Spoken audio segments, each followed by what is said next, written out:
Welcome to Tuesday. It's Illinois in Focus Daily. I'm Greg Bishop with you each and every weekday morning here on YouTube with The Center Square. You can get all the headlines at thecentersquare.com, where you can sign up for the newsletter. It's right there at the top. Just click newsletter, fill out your email, and you'll get that free newsletter in your inbox each and every weekday morning. But you can also donate as well. But don't forget, we're here live, where you can join the live chat. People pouring in right now. Good morning to those joining us right at the top of the hour here, as we've got three different things we're going to tackle this morning.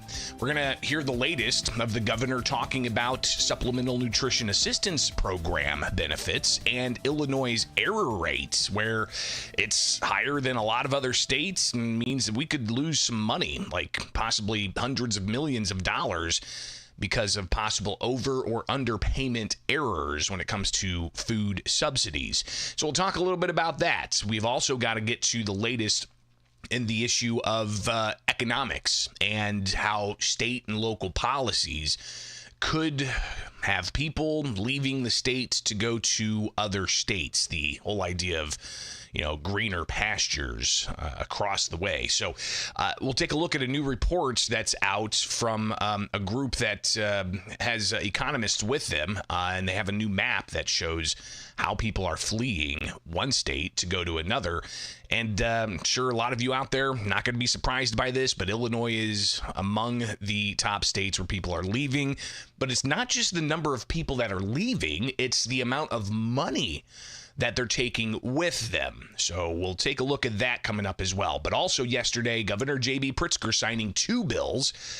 We got one of them right. Senate Bill 8 he did sign, and that's the safe gun storage measure. He signed another one requiring law enforcement to take part in the federal E-Trace firearm program. So we'll hear about that coming up here with Illinois in Focus. I'm Greg Bishop. Like, subscribe, hit that notification bell, and wake up with us each and every weekday morning. If you can't catch the morning show live, well, get the podcasts. It's there each and every weekday morning as well.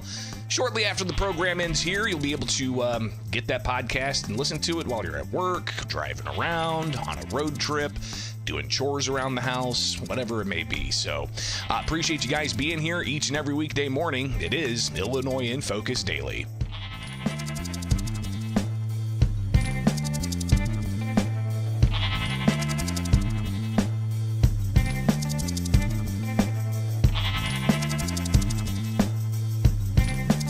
Beginning January 1st, 2026, Illinois firearms owners are going to be required to lock up their firearms under certain circumstances with a new bill that Governor J.B. Pritzker signed Monday.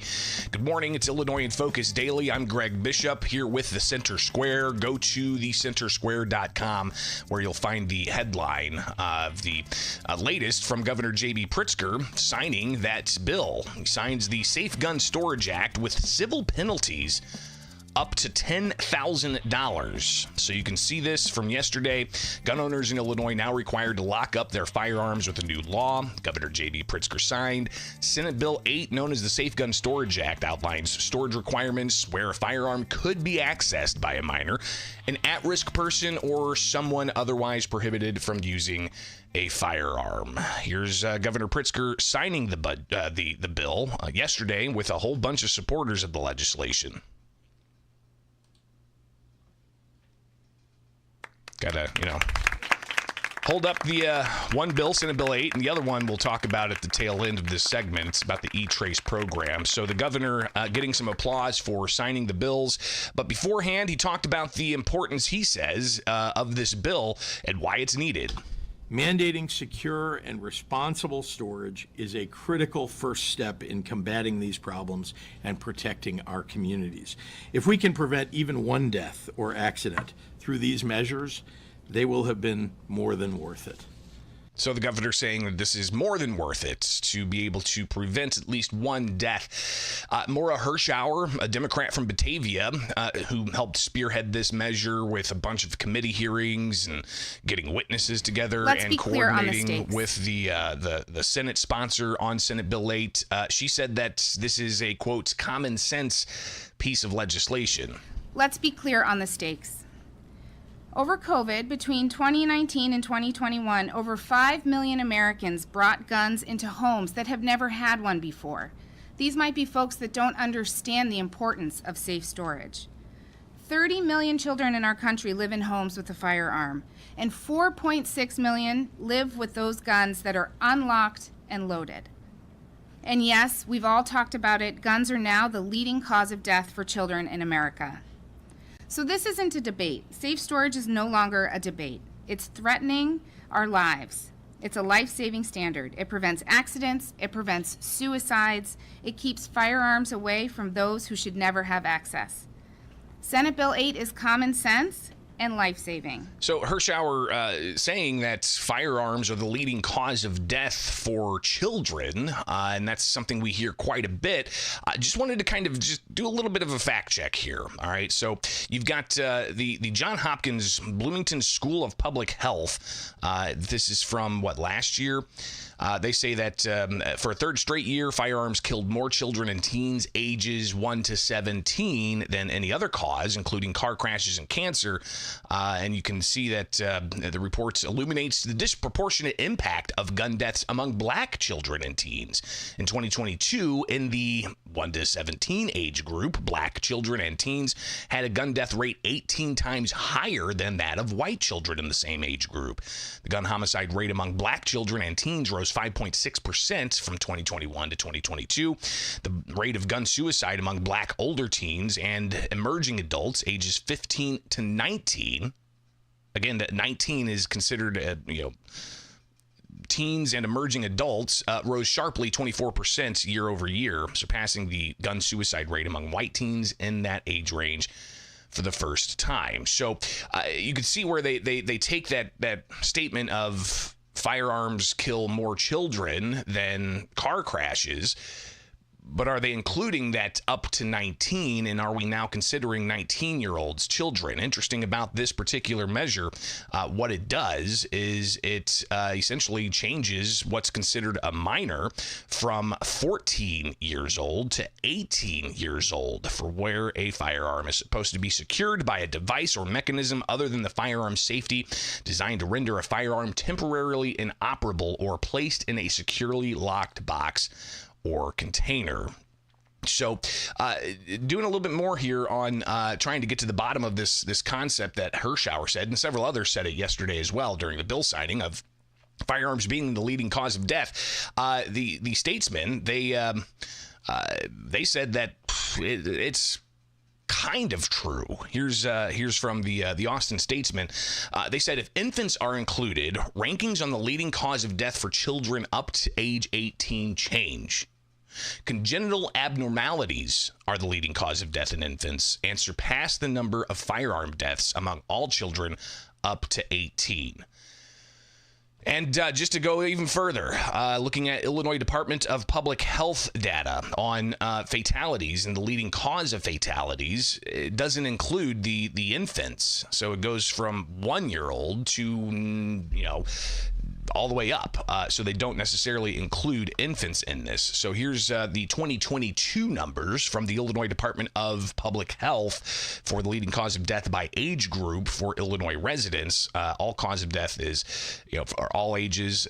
You're talking disease of heart disease, and cancer, and accidents. COVID-19 at number 4, but again, this is from 2022. It'll be interesting to see how that does later on. So you scroll down a little bit further. Underlying cause of death for ages 1 to 17, again, not including toddlers, apparently. Accidents, unintentional injuries, 127. Assaults and homicide, 121. Suicide, intentional harm is ranked at number 4. Underlying causes of death for 18 to 24-year-olds, you've got accidents, unintentional injuries, homicide at number 2, and then intentional self-harm, suicide's 3. So these are just some of the leading causes of death amongst that age range. So I guess, it depends on how you slice the numbers as to whether or not it can be legitimately said that people between 1 to 19 are children, and homicides killing them more than, or firearm-related deaths are killing them more than, say, car accidents or cancer. But again, if infants are included, rankings, the leading cause of death for children up to 18 is congenital abnormalities being the leading cause of death for infants. And that surpasses firearm-related deaths of children up to 18. If you include the 18 to 19-year-olds, then that number may go up. But Hirschauer talking about what she says is common sense to have firearms locked up. During debate on this measure, Ed Sullivan, Illinois State Rifle Association, highlighted the problems that occur with the penalties, because being found in violation of not locking up your firearm, if there's somebody 18 and under that doesn't have a FOID card, or somebody else who you don't know their criminal history and they're prohibited from having a FOID card, you could be charged $1,000 on the initial fine. But Ed Sullivan talks about another penalty that is much larger and can even grow even more depending on what happens with a firearm that may not have been locked up but taken without the gun owner's permission to conduct a violent act. In Section E, a violation of this act is prima facie evidence of negligence per se in a civil proceedings if a minor, at-risk person, prohibited person obtains the firearm and causes personal injury or death of oneself or another in the use of the firearm or commission of a crime. So proximate cause, that is the theory that if someone would come to my home, steal my firearm, even if I invited them in, and go use that firearm in a commission of a crime, maybe kill somebody, that victim's family can come back and sue me. Now, that has been declared unconstitutional in the state of Illinois. So we already have court cases, and so on its merit, this bill is right off the bat going to be declared unconstitutional based on Illinois law. This isn't even talking about going to the Supreme Court or extending this out. So obviously the warnings of potential litigation against this measure, we heard yesterday when we were previewing this, anticipating that Senate Bill 8 was going to be the bill that Governor J.B. Pritzker signed. You heard Josh Witowski say that the U.S. Supreme Court's already found that it's unconstitutional to require a firearm for home self-defense to be locked up and inaccessible. But back to yesterday, after the bill signing, a lot of applause. Beforehand, Maura Hirschauer said that there's going to be, still millions of dollars going out for ad campaigns, and also the requirements for when you buy a firearm, the firearm dealer is going to have to tell you about the Safe Gun Storage Act, and when you renew your firearm owner ID card in Illinois, you will be reminded of the Safe Gun Storage Act. But there's also going to be public service announcements going out. $3.5 million I mentioned that we passed in 2022 is still being used by IDPH. They're working with the Ad Council and the Joyce Foundation to roll out a statewide education campaign that will go, from the south to the north, billboards, commercials. And I also want to tout that IDPH just rolled out a statewide education campaign for firearm restraining orders. Again, partnering with the Joyce Foundation and the Ad Council. Really powerful messages that will be on commercials, on social media. So we're doing a lot of good work there. And Craig, Curious I just add that to see just how much of the ads are going to pop up on YouTube here during the live program or elsewhere. But Senate Bill 8 doesn't just require safe gun storage, as the proponents of it say. Opponents would say unconstitutional mandates, but it also includes lost and stolen provisions where right now, as the law states, you have to report a firearm lost or stolen within 72 hours. This shortens that to 48 hours, and when exactly that 48 hours starts, Governor Pritzker was asked about that.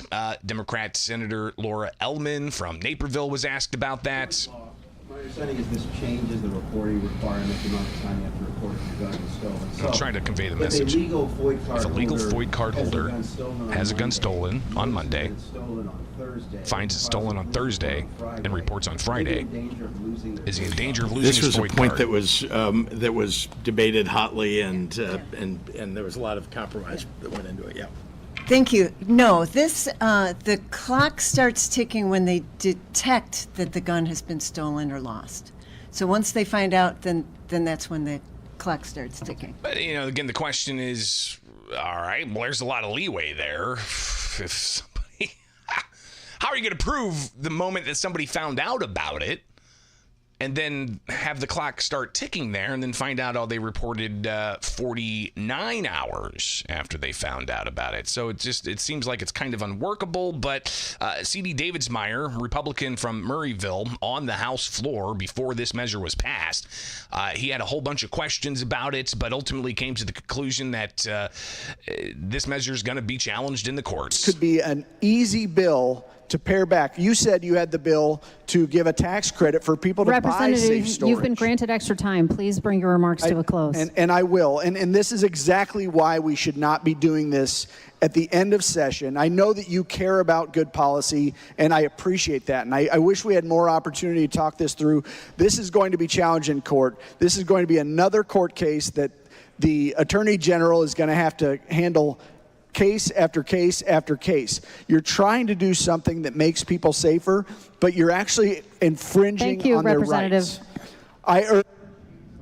And his microphone's cut off. Representative Mayfield is recognized. So again, that's kind of how debate goes on the House floor, especially at the tail end of session, where they cram a bunch of legislation into the final few hours, and then they have to shorten the debate.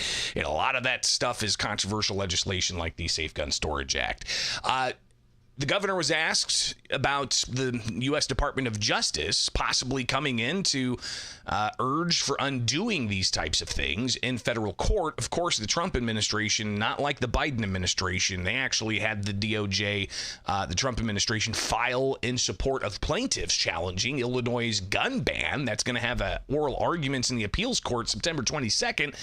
Obviously, we've been tracking that, but the DOJ said the gun ban's unconstitutional. Are they going to come in and possibly with litigation from a plaintiff going through the courts? Is the DOJ going to come in and say, yes, this is unconstitutional? Pritzker was asked about that in particular. Every day I wake up concerned that the administration and the DOJ is going to undo the things that are keeping people safe across our country. They've been doing it. So, yeah, I mean, if you want to know the level of my concern, it's pretty consistently high. So we're gonna make it clear, though, that that you don't want to reverse the progress that's already been made. And we've passed a lot of very effective laws here. You don't want to reverse the progress that's already been made, bringing crime down, bringing the numbers of shootings down. And so I would hope they would recognize that before they would attack it. Though I'm concerned about things like is in the big ugly bill, there's actually a tax credit for silencers for handguns. Think about that, tax credit, like we want to encourage people. So, well, I mean, it's a suppressor, and it actually is a safety thing, because a lot of people, especially with indoor ranges, even with earmuffs, even with earplugs, it could still cause some damage to your eardrums because it's a very loud concussive sound, and that's what the suppressors are for. They're for suppressing the amount of sound. It doesn't silence it. So it's a way to have, protective components for your hearing while you're exercising your Second Amendment right and training with a firearm at a range. And of course, the big, beautiful bill removed the tax on suppressors. However, in Illinois, they're still illegal, so I think that's being challenged in the courts. But Senate Bill 8 wasn't the only bill that Pritzker signed yesterday. He also signed another measure that didn't get as much play, but the Democrats supporting it say that this is important because it requires law enforcement to take part in the federal E-Trace program for firearms. Here is State Senator Bill Cunningham. When that information is entered, detectives will be able to share that information and start to connect shooting deaths to those weapons will help us bring justice for victims and ensure that the people that use those guns are held accountable. So will we see lawsuits? Probably. Likely. How's it going to play out? We'll be watching. So if you want to stay plugged in, go to thecentersquare.com, click newsletter, sign up today, or you can wake up with us here each and every weekday morning for more Illinois in Focus Daily with the Center Square.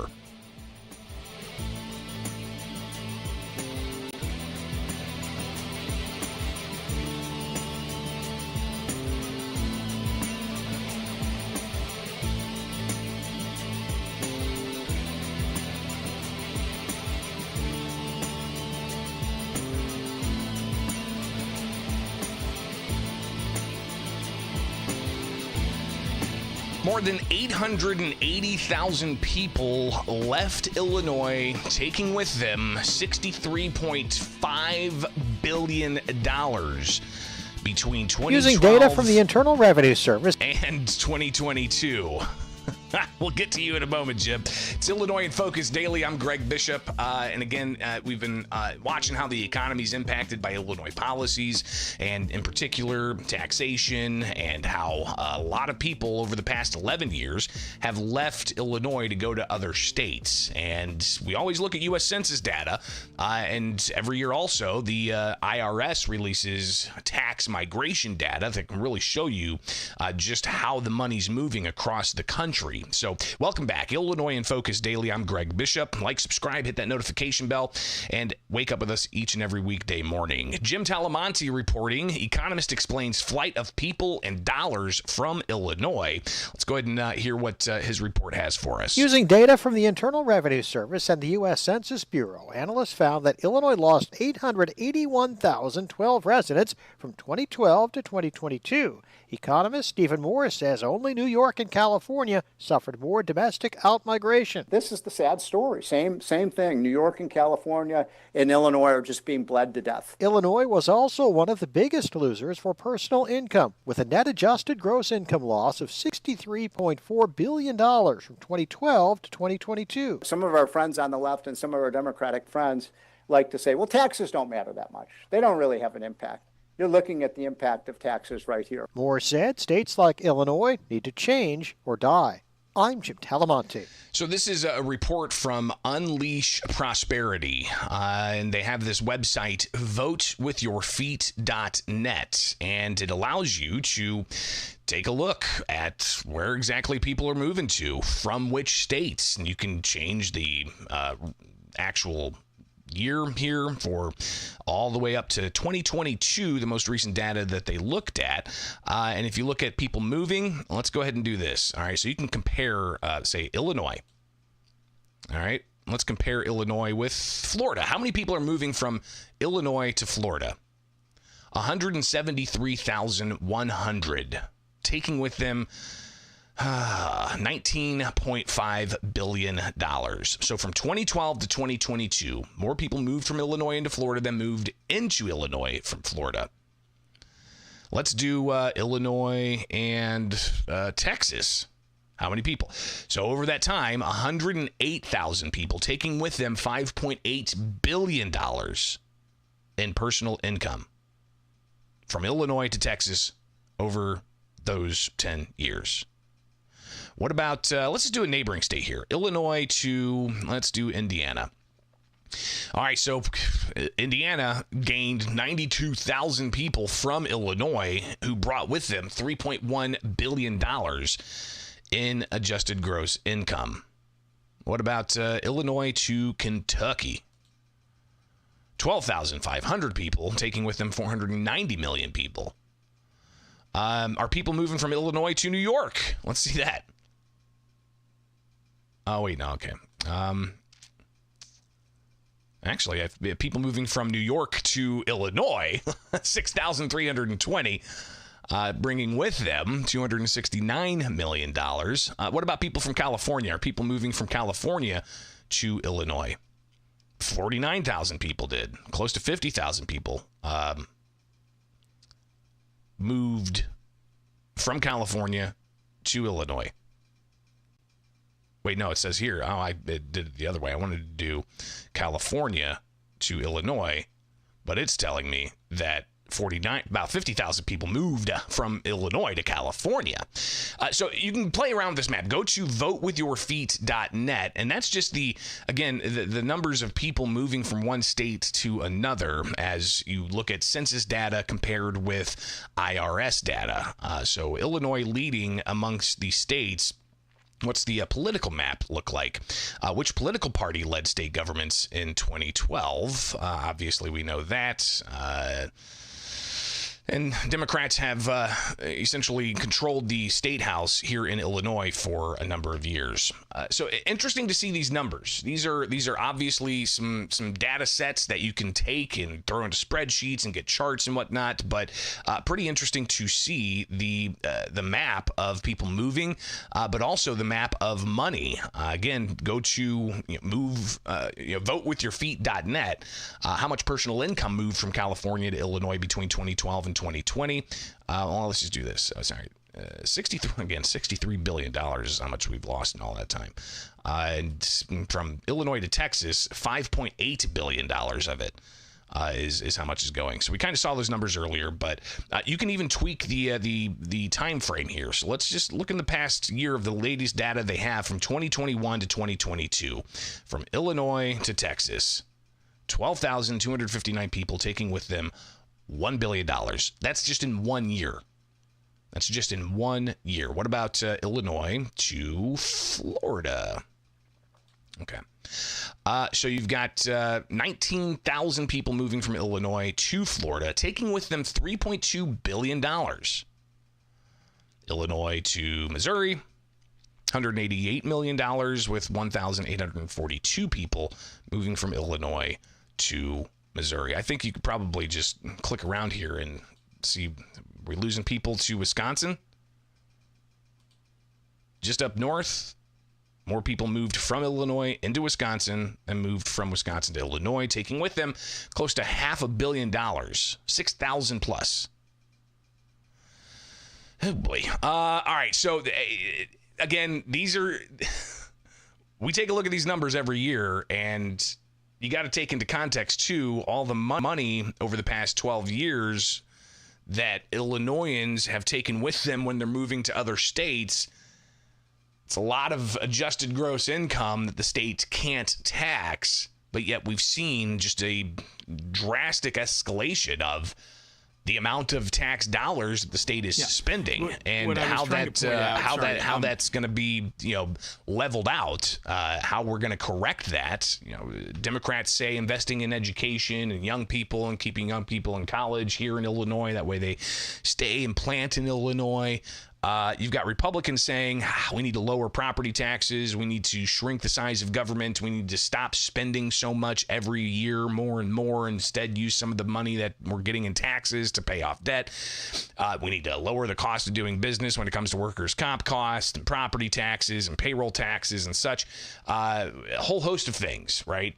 But how those play out in a legislative session, we've watched closely, and it doesn't seem to be there's much movement on trying to address some of the policies that there are when it comes to taxation and the willingness of people to take their adjusted gross income to a place like Texas, their adjusted gross income to a place like Florida, their adjusted gross income to even a place like California. How many people moved out of Illinois to California? 2,100, taking with them $71 million. What about Illinois to New York? How many people? All right. More people moved from Illinois into New York than moved from Illinois from New York. So we keep seeing more people go, even to the other states that top these lists of people fleeing. So fascinating. All right, so we'll look at these types of economic data sets as they come out, but I think it helps try to inform what's going on and how to address it. Governor J.B. Pritzker has been asked about population decline for years now. He seems to deny that it happens, even though he says, hey, we gained population. We did gain some population in the most recent census, but that's because of the number of international migration into Illinois, offsetting the number of people moving out of Illinois into other states. So was that because of the border crisis under the Biden administration and Illinois being a sanctuary jurisdiction for non-citizen migrants? Again, something that is going to be continued to be debated. All right, it's Illinois in Focus Daily. I'm Greg Bishop. Like, subscribe, hit that notification bell. Wake up with us each and every weekday morning as we bring you the latest here for Illinois. Get the headlines at thecentersquare.com, and be sure to wake up with us tomorrow morning as we're back at it here with more Illinois in Focus Daily.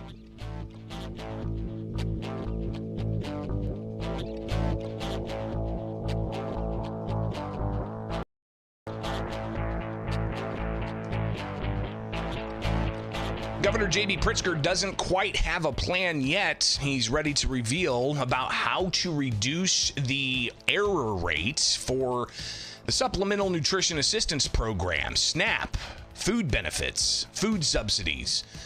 Illinois has a high error rate, which could lead to Illinois having to pay the federal government with your state tax dollars, hundreds of millions of dollars, because of it. Welcome back. It's Illinois in Focus Daily. I'm Greg Bishop on this Tuesday, final segment for the live show. Yes, we are live each and every weekday morning. You can join the live chat. We go live right at 8 o'clock, so be sure to like, subscribe, hit that notification bell, get that cup of coffee or whatever you're drinking in the morning, and get some Illinois in Focus, right? Where we break things down so you can get your day going. All right, so yesterday, Governor J.B. Pritzker held a news conference about signing some what he called common sense gun legislation. We talked about it in the previous segment, but it was also a time where he was taking some off-topic questions, and we had this story last week, I believe, because he was also asked about it last week, but it was about the state of Illinois' SNAP error rate, and that is the rate of which individuals may be overpaid food benefits or underpaid food benefits. And Illinois' SNAP error rate, it's pretty high. So let's go to where this all comes from, the U.S. Department of Agriculture. All right, so the individual state payment error rate measures the accuracy of each state's eligibility and benefits determinations, while the National Performance Measure or National Payment Error Rates represents the average of these rates, weighted by state caseload sizes. Payment errors include both underpayments and overpayments. So if you look, we can get state-by-state data here. They didn't have any available data in 2020, I think, because of COVID. It just essentially opened the floodgates. But let's take a look at the most recent data, 2024. All right, so we'll click through here and just take a look. The Supplemental Nutrition Assistance Program payment error rates. Alaska's got a 22% overpayment. Wow. Let's go down to Illinois. So 10.64% overpayments and 0.93% underpayments for a grand total of 11.56 in that payment error rate. So where do we land on this? Obviously, Alaska is almost 25%. Somebody else in the 20s? Not quite, but overall, Illinois is right above the national average, but it still could mean that Illinois taxpayers are going to have to pay more back to the federal government over this. So you can see that was for 2024. Let's take a look at 2023, where you've got Illinois had a 9.91% error rate. In 2022, Illinois had a 10.91% error rate. So, again, no data available for 2021. Yeah, there's nothing there, just an announcement. All right, so Governor Pritzker asked about this and the potential for how this is going to get cleaned up. He seemed to be a little bit defensive in the question being raised. And here he is yesterday at an unrelated news conference addressing that question. Yeah. What I was trying to point out, let me back up and answer your first question, which is we have been looking in the system to figure out the best ways to reduce the error rate while not throwing people off SNAP benefits who need them and deserve them. They sometimes get caught up in that's what many Republican states have done, is they just throw they see an error rate and they say, well, let's just throw all of this group of people, not just the ones who are in the error rate, but all of this type of person off of the system. And that takes away a bunch of the errors in the system. That's not what we want to do. We want to make sure that we're targeting situations where the error rate is made to be higher because of something that the system is doing wrong. So we're in the process of determining all of the ways in which we can do that. We obviously need to accomplish that in relatively short order, but a whole lot of work is being done indeed right now. And then, I'm sorry, the other half of your question was? The bigger states you asked. Sorry, that was the other half of you. What are what? Well, I promise you we'll let you know. I really do. I know you'd like to have the details of a plan. To be clear, this is all within the departments that deal with SNAP. We are figuring out what all of the angles are, and we're going to make sure that you all know what that is. But just give us a minute here. The bill passed, I think, 2 weeks ago. No one knew exactly that piece was going to be included in it. And what were they going to do about other Republican states where they seemingly don't want to harm them? And what did they do? They wrote Alaska out of this error rate problem. I saw that, 20+%. And there are other states that have this. On the question of the larger states, I know someone said, well, gee, Texas has a lower. I just answered that question for you, which is it's easy in a Republican state when they don't really care, in a lot of them, whether the poorest kids are actually getting SNAP benefits, the poorest families. So they're happy to just throw a whole group of people out, many of whom need SNAP benefits and are not part of the error rate, but it's easy for them to lower that error rate if they don't actually care who's being tossed off the system. So the governor essentially saying that Republicans don't care about food subsidies, but Republicans say, listen, we care about food subsidies. We want to make sure that they're going to those who need them the most. Again, Democrats will say, they just want to cut food subsidies and Medicaid and benefits for everybody so they can give tax cuts to the wealthy. If you go and talk with the Republicans or hear them being asked about these things, they say we want to ensure that the programs that are there as a safety net maintain as a safety net and not as handouts to those who don't need it. Everything from the Medicaid changes requiring that somebody either show they're working or they're looking for work if they're able-bodied so that they can get Medicaid. And that's an effort to have them help pay into the system for those who can't work, who need that subsidy. So how all this in politics plays out, especially during what is a pre-election year here. It's not even 2026 yet, but it sounds like obviously the political talking points are stacking up, and we'll be watching that here with Illinois in Focus Daily. I'm Greg Bishop. Like, subscribe, hit that notification bell, and wake up with us each and every weekday morning for more Illinois in Focus Daily.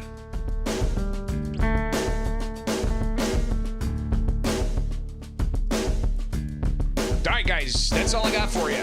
Appreciate everybody tuning in and popping off there in the live chat.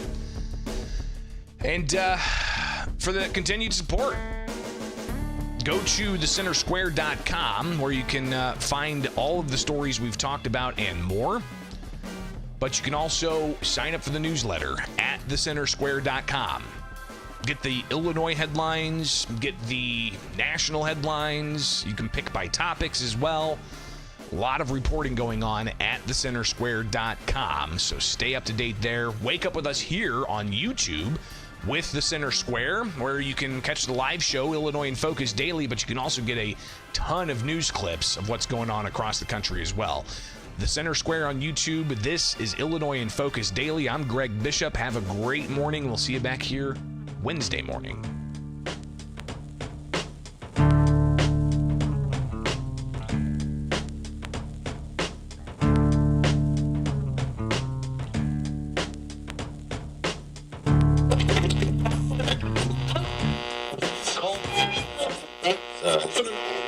Red.